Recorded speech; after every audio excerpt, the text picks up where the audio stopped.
E aí, turma, aqui é o JP, e agora a gente vai continuar o nosso estudo de luz e cores. No nosso primeiro vídeo, a gente havia estudado o que é a luz e o que são essas cores, visto um pouquinho mais sobre ondas e entendido aí o que eu chamo de cor-luz, cor-pigmento. Vamos dar sequência agora ao nosso estudo.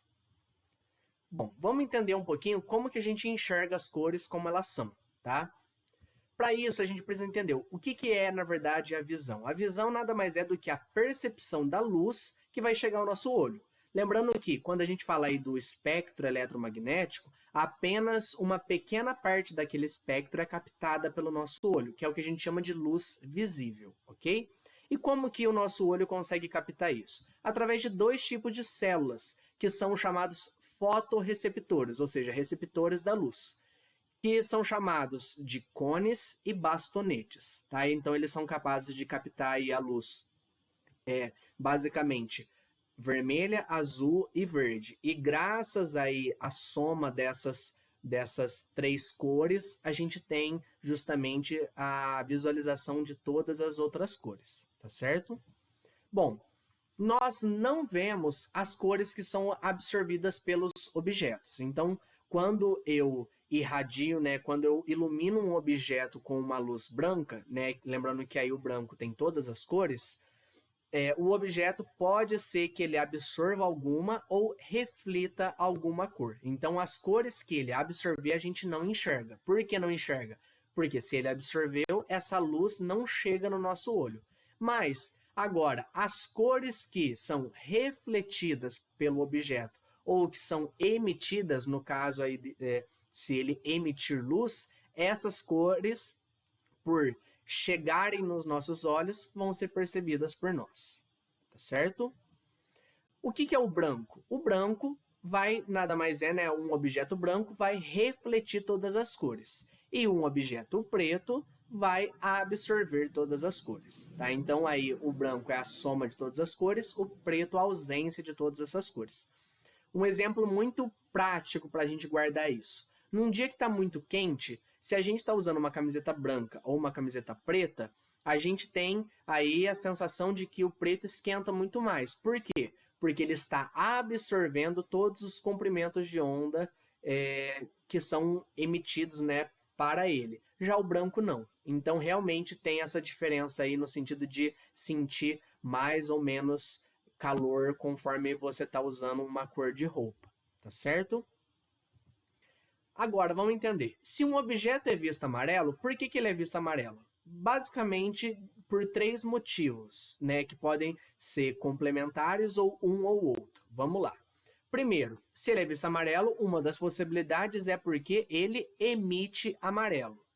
Ou se não, porque ele reflete o vermelho e o verde, ou porque se removeu o violeta da luz branca. Vamos lembrar aqui, ó. Temos isso daqui que a gente já viu no nosso primeiro vídeo. Então tá aqui a nossa escala RGB, né, para cor-luz. Então se ele emite amarelo, a gente enxerga amarelo porque é o que chega no nosso olho. Ou também pode ser que quando eu ilumino ele por luz azul, verde e vermelha, ele absorva a luz azul e aí justamente ele vai refletir o verde e o vermelho. O verde e o vermelho somados no nosso olho vão dar origem ao amarelo. Então essa é uma possibilidade, tá aqui, ó. Ele reflete o vermelho e o verde, que somados vão dar o amarelo. Ou, quando a gente está falando aqui de absorção, vamos imaginar aí uma substância que a gente vê ela na cor amarela, que não estou falando mais de um objeto, mas apenas de uma substância. Se essa substância, a gente observa ela amarela, por quê? Pode ser que quando eu emitir a luz branca sobre ela absorveu o violeta. Então, de todas as cores aqui desse círculo cromático, a absorção máxima foi no violeta. E lembra que quando a gente está falando de cor complementar aqui, quando eu tiro uma, eu desequilibro esse ciclo. E aí eu enxergo a complementar dela. Então, ó, se eu tirei o violeta, se a absorção máxima foi no violeta, eu enxergo aqui o outro lado, que é o amarelo. Tá? Então, essa daqui é uma das possíveis explicações. Aí, com relação aos tons que a gente tem, ou as diferentes cores, é porque a gente tem justamente uma contribuição de uma ou outra cor em maior quantidade, ok? Ainda falando sobre as cores. Uma das coisas que a gente viu lá com relação à cor pigmento, né, que é a cor dos nossos objetos, isso daqueles que não emitem luz, é porque vai depender da cor da luz que o ilumina. Como assim? Vamos imaginar que um objeto branco é iluminado por uma luz verde. Que cor que a gente vai ver esse objeto? Nós veremos o objeto na cor verde. Por quê? Porque ele vai refletir a luz verde. Lembrando que se ele é branco, ele contém todas as cores, né? Lembra que o branco é a soma de todas. Se ele tem todas as cores, ele tem inclusive o verde. Como a gente enxerga a luz que chega no nosso olho, tendo branco, né? E aí, aliás, ele sendo branco e a única luz que eu coloquei sobre ele foi a luz verde, essa luz verde bate nele e é refletida. Chega no nosso olho, a gente enxerga ele verde, tá? Então, muito cuidado, porque vai depender da cor da luz do ambiente. É muito comum isso em festas, quando a gente tem dois ambientes. Por exemplo, um ambiente iluminado com a luz branca, normal, e ambientes em que a gente tem a luz violeta. E aí parece que a nossa camiseta branca muda de cor, mas por conta desse mesmo motivo aqui, né? Ela passa a ter a cor violeta no caso da festa. Então tá aqui, ó. 4 exemplos para a gente entender. Vamos ver aqui, ó. Nesse primeiro eu tenho aqui um objeto azul, e aí eu estou colocando todas as cores sobre ele. Só que de todas as cores, ele tem apenas o azul.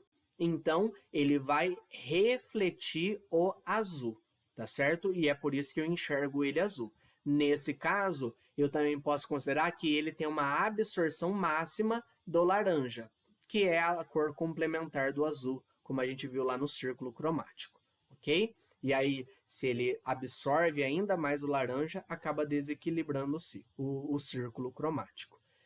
Aqui, outro exemplo. Temos aqui, ó, luz branca, todas as cores, e um objeto vermelho. Se ele é vermelho, a luz vermelha vai bater nele e vai refletir. A gente vai enxergar esse objeto vermelho. Então, além disso, a absorção máxima, então, por mais que ele absorva todas, ele vai absorver mais o verde, que é o complementar do vermelho, lá no nosso disco de Newton. E aqui, por fim, né, um objeto branco. Ele reflete todas as luzes. Então, se eu ilumino ele com uma luz vermelha, a luz vermelha vai bater e vai refletir, já que ele tem todas as cores nele. Então, eu enxergo esse objeto vermelho na luz vermelha. Já o preto, mesmo que eu coloque uma luz branca, a luz branca tendo todas as cores, vai absorver todas. Então, ele não vai refletir a luz, assim a gente enxerga ele preto, ok? Por isso que a gente chama o buraco negro justamente de buraco negro, já que ele também consegue absorver a luz, então a gente não consegue enxergá-lo propriamente dito, ok? Com alguma cor específica, isso o buraco em si. Para a gente fechar esse nosso assunto, vamos ver um pouquinho do que a gente chama de espectros atômicos. A gente já viu isso um pouquinho lá nos modelos atômicos, mas vamos retomar algumas coisas que têm relação com luz e cores aqui. Para isso, vamos lembrar do modelo atômico de Bohr. O que Bohr propõe? Então, Bohr propõe que nós temos no nosso átomo um núcleo muito pequeno positivo e os elétrons, né, que estão na eletrosfera. Então, no núcleo eu tenho prótons e nêutrons, e na eletrosfera nós temos os elétrons. Só que esses elétrons não estão em qualquer lugar da eletrosfera, né? Então, até essas informações que eu dei, Bohr também tinha... Rutherford tinha contribuído. Agora, Bohr falou o quê? Que os elétrons estavam em camadas definidas, ou seja, ele estava ou nessa órbita ou nessa outra. Ele não poderia estar no meio, ou ele estava em uma ou estava em outra. Tá? Então, essa é a contribuição de Bohr a partir do modelo anterior, que era o de Rutherford. E o que acontece? Eu tenho aqui o meu núcleo e temos aqui os nossos elétrons em órbita. Acontece que quando eu forneço energia para o meu átomo, essa energia é absorvida pelos elétrons. E esses elétrons, como estão mais energéticos, lembra que quanto mais afastada do núcleo, mais energética é a minha camada.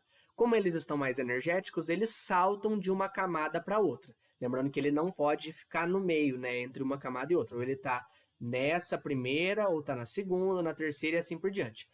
E aí, quando ele absorve essa energia, ele passa de uma camada para uma camada mais externa. Isso é chamado de salto quântico. O que acontece? A partir do momento que ele está numa camada mais energética e retorna para a sua camada fundamental, né? Então aqui a gente tem o que a gente chama de estado excitado e aqui o estado fundamental. Na hora que o elétron volta para o seu estado fundamental, né? A hora que eu paro de fornecer energia para ele, essa diferença de energia aqui de uma camada para outra é liberada. Liberada como? Por exemplo, na forma de luz. Isso daqui ajuda a gente a explicar alguns fenômenos que a gente encontra, né, no nosso dia a dia ou mesmo em laboratórios, tá? Por exemplo, no teste de chama para identificar elementos em laboratório.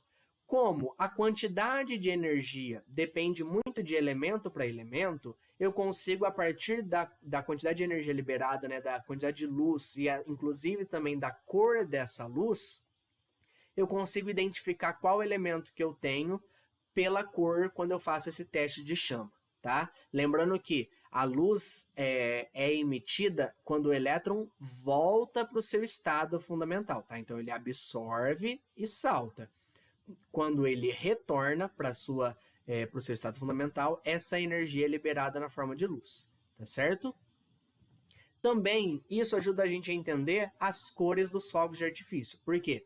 São colocadas aí substâncias que, quando eu dou energia para essas substâncias e é na hora que eu acendo o meu fogo de artifício, essa energia aí faz com que haja esse salto quântico e na hora que volta é liberada a cor que a gente observa dos nossos fogos.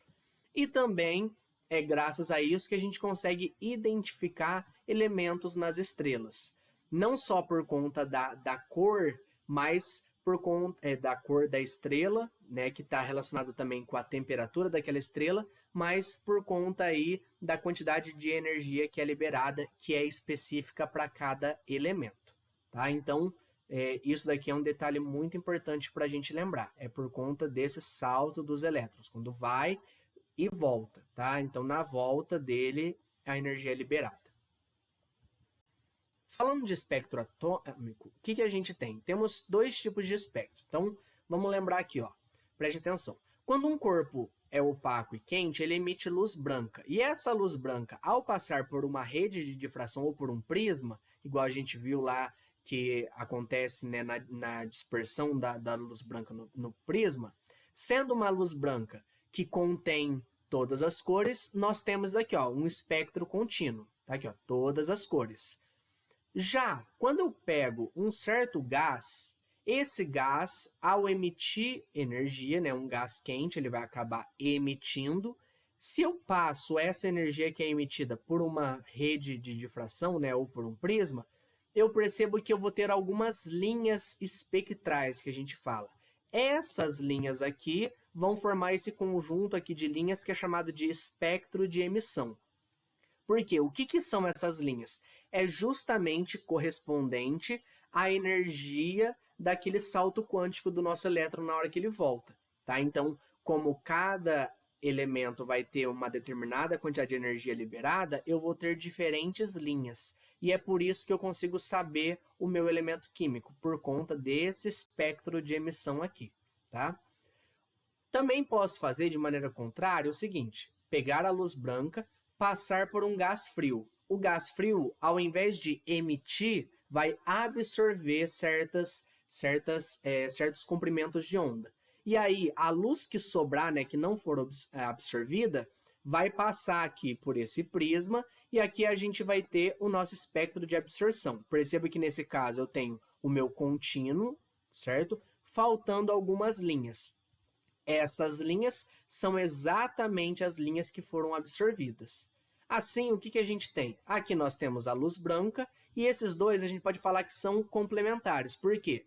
Olha só, o que foi emitido no meu gás quente foi exatamente absorvido no meu gás frio, tá? Então, temos essa diferença de um para o outro aqui.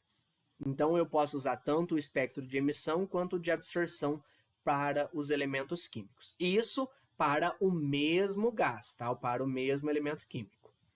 Como exemplo, trouxe aqui alguns espectros de emissão de certos elementos. Então tá aqui, ó, o hidrogênio, o hélio, o neônio e o mercúrio. Perceba que quanto maior o meu elemento, né, quanto maior a camada eletrônica dele, o total de elétrons, mais linhas espectrais eu vou ter. Então, o hidrogênio tem apenas um elétron, tem essas linhas aqui. O hélio já tem 2 elétrons, um pouquinho mais. Neônio, bem mais. E o mercúrio, ainda mais. Por quê? Cada elétron vai ter o seu salto quântico. Então, para cada um eu vou ter uma determinada energia, por isso que aqui eu tenho uma quantidade bem maior do que outros. Ok? Então, graças a esses espectros, a gente consegue saber justamente composição aí de estrelas e tudo mais. Então, tem muitas aplicações para a gente aí, tanto em laboratório quanto em larga escala isso. Ok? Bom, a gente fecha a nossa aula sobre luz e cores aqui. Qualquer dúvida, estou à disposição. Até a próxima. Tchau, tchau.